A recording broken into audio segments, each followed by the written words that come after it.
I have with me Ava Attari, who's the Michigan Economic Development Corporation's Director of Higher Education Partnerships.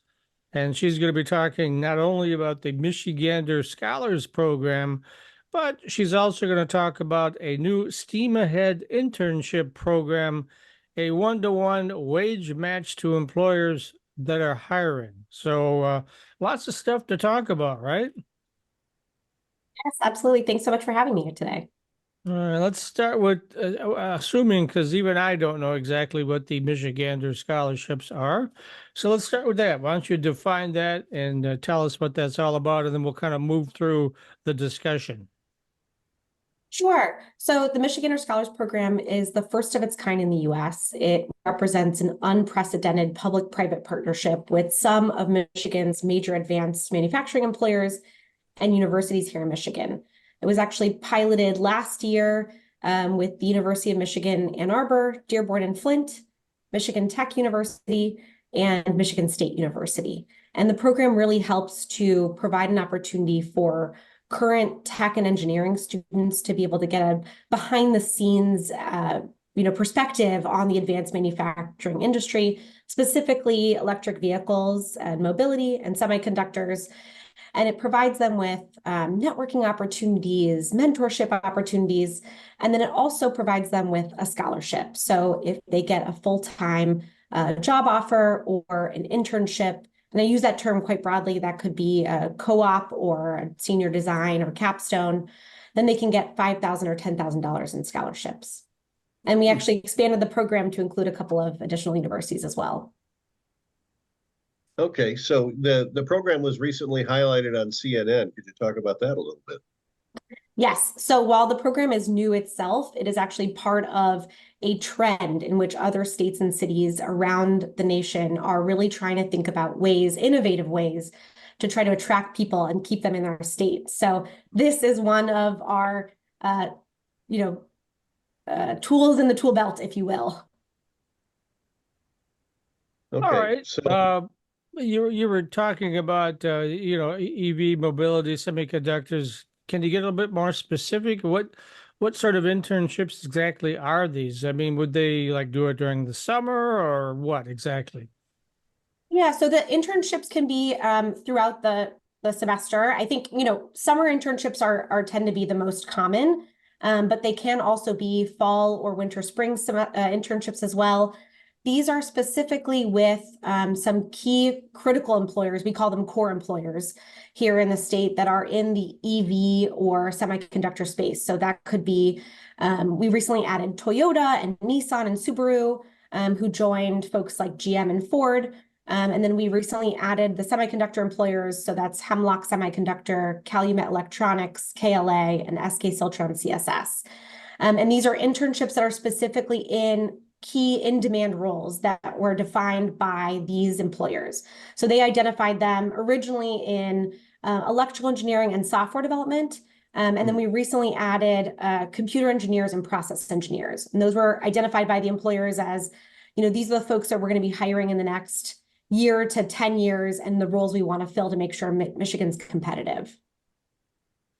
sure. And so those are the majors that you're mostly talking about then, is the three that you mentioned right there? Yeah, so the four that I mentioned, I will say that we don't specify what type of majors the students are coming from, but those are the roles that the employers want to fill. So at Right. Ford, it might be called something else, but across the board, they're hiring electrical engineers or software developers. Yeah, I'm So, always astounded at how many of these companies like Hemlock that people don't know are in Michigan. People don't think of us as sort of a hardware state. Talk about that a little bit. What's the MEDC being doing right now to try to grow those industries? Yeah, well, so the Michigander Scholars and programs like STEAM Ahead that I'm going to mention as well, I think are some of the ways that we're really thinking about making sure that employers here in Michigan are aware of the top talent we have here, and we can attract others as well. So last year, we actually launched, the MEDC launched a new talent attraction campaign called You Can in Michigan, and really started by targeting specific high tech, out of state, the ones that people think of typically, right? Austin, Boston, New York, the Silicon Valley area, and really showing folks that you can have all of those things right here in Michigan. We have employers that are high tech. We have, beautiful beaches. Folks don't always think about beaches here. They think a lot about the snow. That's here too, but there's more than that here in our state. And your program actually expanded in February to include sophomores and graduate students, right?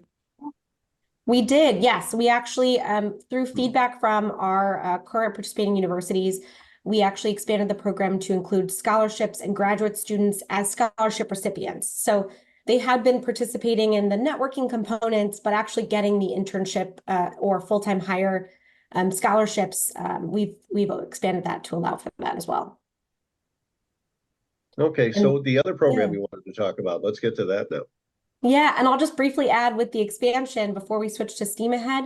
And we also recently incorporated Kettering University and Wayne State University as well. So we're really excited to have them on board. And hopefully, Matt, we can talk about LTU as well.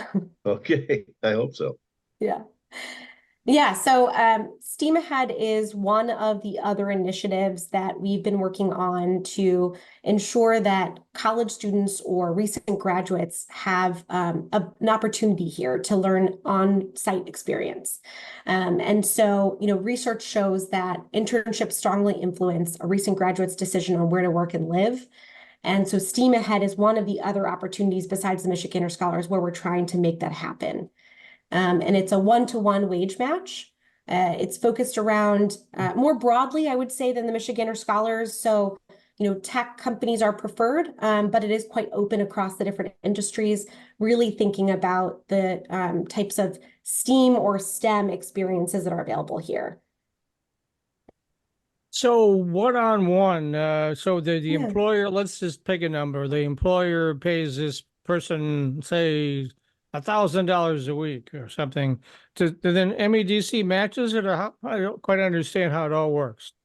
Yeah, so we have some requirements around the minimum hourly wage. So, interns have to be paid at least $15 an hour.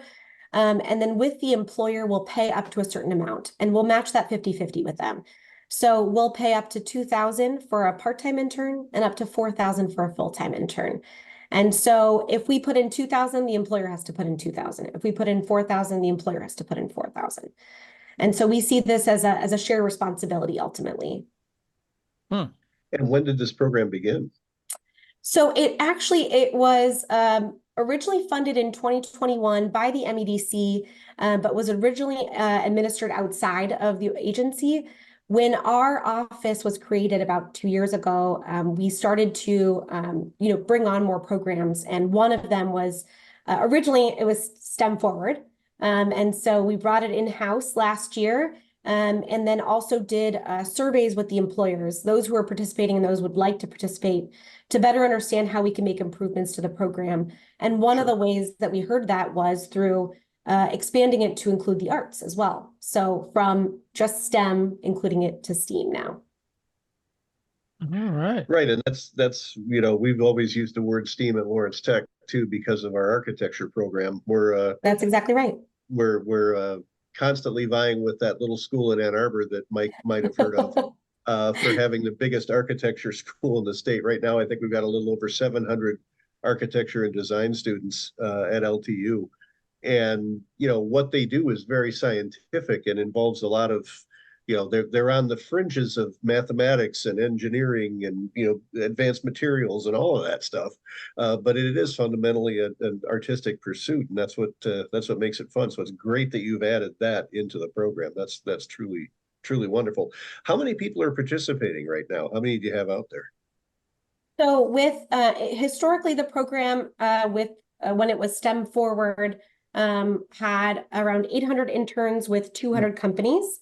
And then this semester right now, we have over 200 submissions that have come through for the summer semester that we're still reviewing and approving right now with over 170 approved.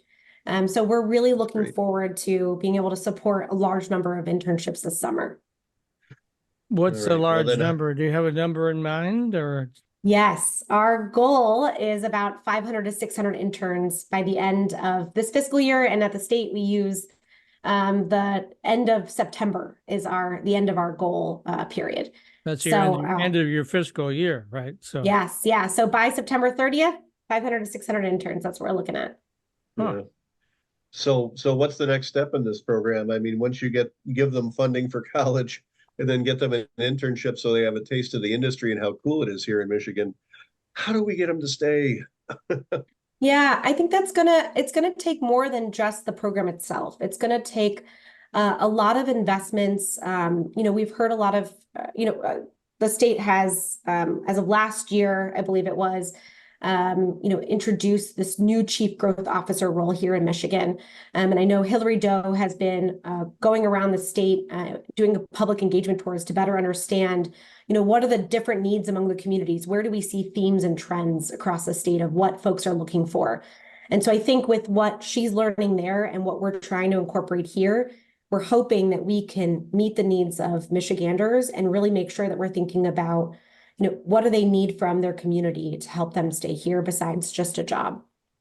All right. And how does one apply for either of these programs? Yeah, great question. So we have websites on the MEDC webpage. So the Michigander Scholars, actually, let me see if I can find this link. It's michiganbusiness.org/why Michigan, or just Google the Michigander Scholars. And then STEAM Ahead, we also have a program. It's michiganbusiness.org/STEAM Ahead. All of our information there is there for both programs. For STEAM Ahead, companies have to submit a company application. There's guidance on there. We'll be adding a handbook as well to make sure that they have background on how the process works. One of the ways that we actually heard from employers that we should shift the program was from administering the payroll ourselves or through a third party, or by hiring a reimbursement vendor. So we've been making a lot of changes to improve the program through employer feedback, and are really excited about making sure that that's more visible on our website. And then with the Michigander Scholars, it links the participating universities there. So if you're a student that goes to one of those universities or wants to go to one of those universities, you can click on those links and then apply.